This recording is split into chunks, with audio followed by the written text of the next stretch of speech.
Okay, I want to show you how you can go into your spreadsheet and make really easy charts for your data. So I'm just going to choose this first survey here, and you want to choose the spreadsheet for the responses, not the actual Google form, but the Google spreadsheet, because that's where the data is. When I click on that, it will give me the spreadsheet with all of the information. Now here's where you're going to gather your information to make your data. So the first question they asked was gender. So I'm going to highlight this whole row just to make it easier for you to see what we're working with. Okay, so this row I'm going to sort it by alphabet. And what that does is it puts all of the same responses together.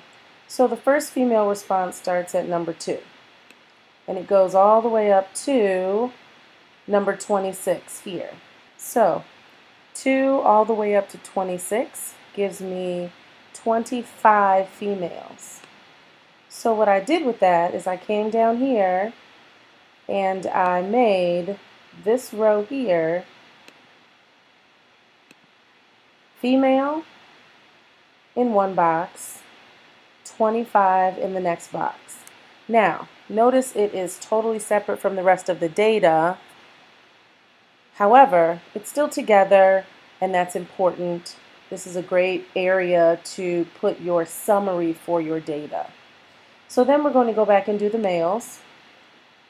The males start at 27 all the way up to 53.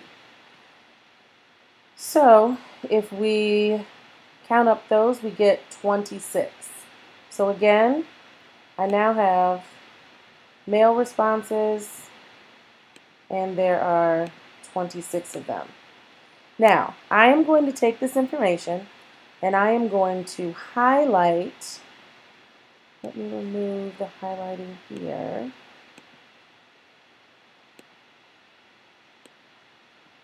And I'll just highlight these two to make it easier for you to see. So I am going to highlight these 4 boxes only. Okay?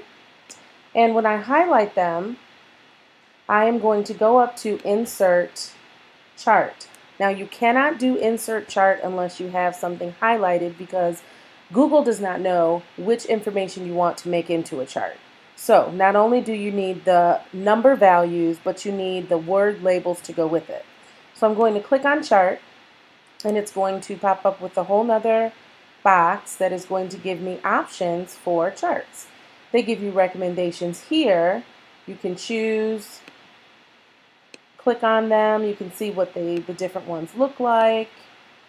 If you would like to see other ones, you can click here on charts, and you can go through and look at what all of the different ones look like. You choose whichever one you like.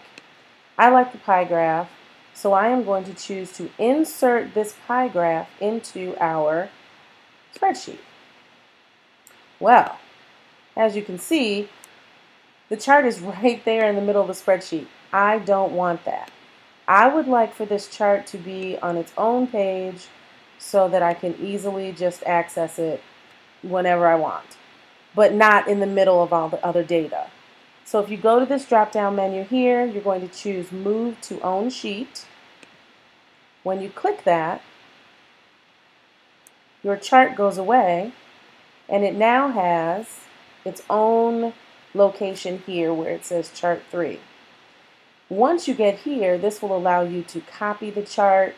You can do some more advanced editing, save the image, which is what you would want to do, or you can delete the chart if it didn't come out like you wanted. Now, to get this chart from here into Doceri, you're going to want to save the image as a picture. And then you can just import it from Doceri. You can do cropping, whatever you want to do once it's in there. That is how you get your data, start to finish, into a chart.